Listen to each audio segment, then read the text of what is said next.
Seguimos en Casi Personal. Hoy tenemos un programa de una contextura jurídica, política y sobre todo de un contenido que impactó lo que tiene que ver con nuestra sociedad en el ámbito de la comunicación, las libertades y la democracia. Nuestro invitado de hoy es un hombre de una talla personal, profesional y social puesta a prueba en cada uno de los renglones que la vida le ha presentado. Es un dominicano que nos llena de orgullo poder compartir en este escenario este diálogo que tendremos durante esta hora, porque es un profesional de la talla y de la altura del magistrado, del doctor Juan Miguel Castillo Pantaleón. Bienvenido. Doctor, bienvenido nueva vez a su espacio Casi Personal. Honradísimo. Sí, honradísimo, usted estuvo desde los inicios en este espacio. Así es, tú tienes 7 años ya. Ya tenemos 7 años, doctor. Me quedaban cabellos negros cuando tú empezaste. Estaban apareciendo. No, apareció por acá. Sí, siéntese, doctor. Usted tiene canas desde muy joven. Sí, pero ya me queda poco pelo negro. Ya sí. le queda, bueno, doctor. Quizás se pueden contar algunos. No, bueno. no queda ni uno, doctor. No tenga ilusiones. Sí, pero los que venden tintes no van a hacer negocio conmigo. La ceja se la tiñe. No, mira, no tengo canas ya. Mi señora me persigue a veces con una pinza. Digo, pero tú me vas a terminar dejando sin ceja. Si sigue buscando canas, se va a quedar sin ceja, doctor. Así es. No permita eso. Así ya. No, que se queden así. Sí. Gracias, muy honrado de estar contigo. Primero, agradecerte tus palabras que me comprometen y obviamente me siento honrado de que un comunicador como tú tengas ese concepto de mí. Claro. Pero también, y no es la devolución de lisonjas mutuas, tú eres un comunicador muy responsable y primero en este espacio, pero también en otros en donde tú estás.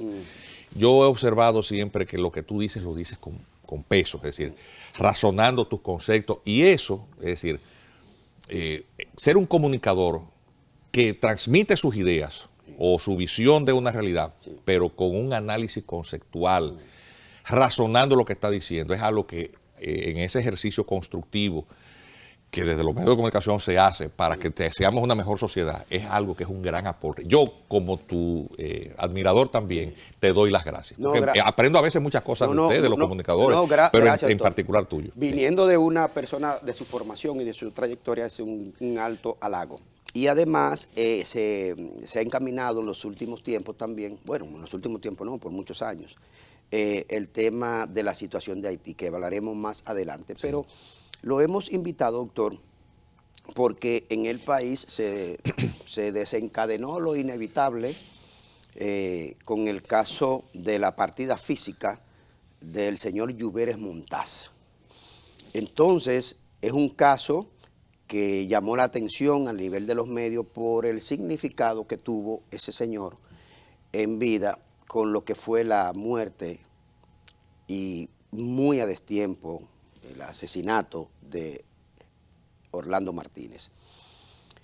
Quisiéramos poner en contexto, doctor, cuál fue la realidad de aquel momento y cuáles aspectos usted cree que no se han tocado del asesinato de Orlando Martínez. Primero, nárrenos lo que usted como juez de aquel entonces llevó a cabo ese proceso. Bueno, para que se entienda de por qué algo como la partida física de un exmilitar a avanzada edad, en la tranquilidad de su hogar, es noticia hoy, es porque ese señor tenía un proceso criminal en una especie como de suspenso, habiendo sido enviado a juicio con una multiplicidad de pruebas coincidentes muy serias en donde los perpetradores materiales de un asesinato de un periodista, únicamente por razones ideológicas y de mera intolerancia, le señalaban a él como el autor de la orden de agresión. Es decir, es que es un caso único, no solamente por la talla y trascendencia de la víctima mortal, que es este periodista que ha pasado a ser una especie como de ícono o símbolo del periodismo de opinión combativo, comprometido con una visión de la sociedad en un momento en el que el ejercicio del periodismo implicaba riesgos en su ejercicio. Épocas de intolerancias, de confrontaciones sociales y políticas, de rivalidades militares. Era una etapa muy difícil que hoy, desde la comodidad del año 2022, nosotros lo vemos como una cuestión histórica, pero que nosotros, al hacerlo, obviamente no estamos ejerciendo plenamente conciencia de la sangre que pagó esta libertad de la cual disfrutamos hoy. Entonces, ese señor, a pesar de todos esos indicios coincidentes, precisos, muy serios, fue sustraído del proceso bajo la justificación de glosado, le llaman a eso, lo sacan, de motivos de salud. Y el señor duró 20 y pico de años viviendo una vida de privilegios. Sí. Y todo un manto de complicidades judiciales y sociales al más alto nivel, sí, actuaron en connivencia articuladamente para que esta impunidad, al cual están asociadas las estructuras, las élites, usualmente en los crímenes de Estado porque el Estado se involucra, sí, en su perpetración o en su encubrimiento, se acompaña. De manera que esto es algo que sencillamente es un baldón que debe dar vergüenza al sistema de justicia. Ahí, si acaso, me puedo sentir satisfecho, y es una peregrina satisfacción, por haber sido la persona que descubrió el crimen. Ahí vamos. Pero por lo demás, yo me siento como dominicano avergonzado de lo que las instituciones que no estuvieron a la altura. Porque ese señor también se merecía, asumiendo que se presume inocente a todo aquel que no ha sido condenado de manera definitiva. Lo cierto es que él huyó de la actitud huidiza de afrontar en un juicio y contradecir esas pruebas, esos indicios, demuestra también un cierto nivel de culpabilidad. ¿A qué nivel usted ejerció como parte de la justicia en este proceso tan escandaloso para cualquier democracia, para cualquier Estado organizado? ¿A qué instancia usted le atribuye haber tomado la decisión de que él no fuera juzgado? La jueza del fondo fue que tomó esa decisión. ¿Quién? Bueno, de hecho, eso le valió su promoción subsiguiente hasta llegar a las altas cortes. ¿Quién fue? Katia Miguelina Jiménez, quien prohibió primero la transmisión de ese juicio, porque eso es bueno. Aquí, señores, la historia está escrita. Nadie puede ocultar el pasado. No solamente lo primero que hace es anular la providencia calificativa. Una cosa que no tiene ni pie ni cabeza, de entrada, anulada. Sí. Que no había justificación jurídica para eso. Un juez no puede hacer eso con el diseño del Código de Procedimiento Criminal anterior. Y luego, prohibir que los periodistas, eso produjo un escarceo, que los medios de comunicación transmitieran eso. Un canal de televisión de una cadena noticiosa muy reconocida, vinculado a un grupo económico muy conocido, iba a transmitir eso en vivo. Y esa transmisión fue cancelada y la directora de ese canal, la periodista Josefina Navarro, renunció. Eso lo sabe todo el mundo. Todo el mundo lo sabe. Y el que lo sabe, sabe de lo que estoy hablando. Sí. Y cómo las instrucciones precisas, en connivencia con ese señor, en una conversación que circuló muchísimo. Porque estamos hablando de gente que todos sabemos. Este es un país al cual nadie quiere agarrar esos toros por los cuernos. Por aquí hay muchísimos sepulcros banqueados. Eso es lo que ha pasado. Y esa connivencia socioeconómica y política es lo que permite la impunidad. Y la impunidad es sencillamente que la ley no sea igual para todos. Vamos para allá. Y eso es terrible. Y eso fue lo que pasó. Y luego, posteriormente, ascendida a la Corte y hasta jueza del Tribunal Constitucional. Es uno de los pocos, por cierto, para que veamos dónde están los intereses de cada cual. Sí. Uno de los únicos 2 votos disidentes de la sentencia 168-13.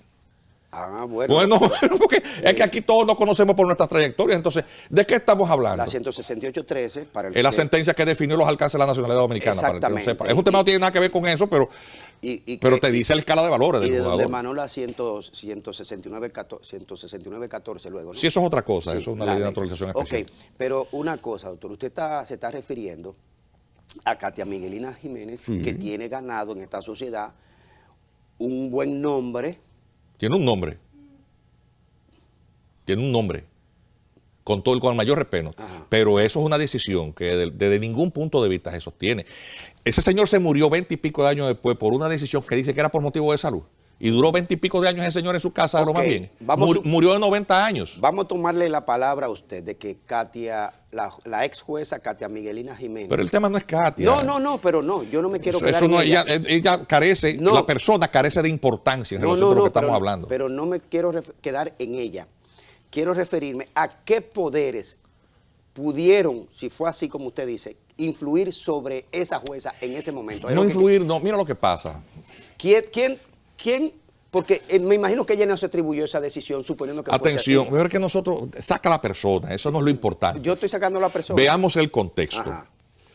Hay que tener una visión histórica, sí, social, política, de lo que significó ese periodista en su momento. Sí. El contexto político, histórico, de confrontaciones incluso geopolíticas con grandes bloques. Estábamos en medio de la Guerra Fría.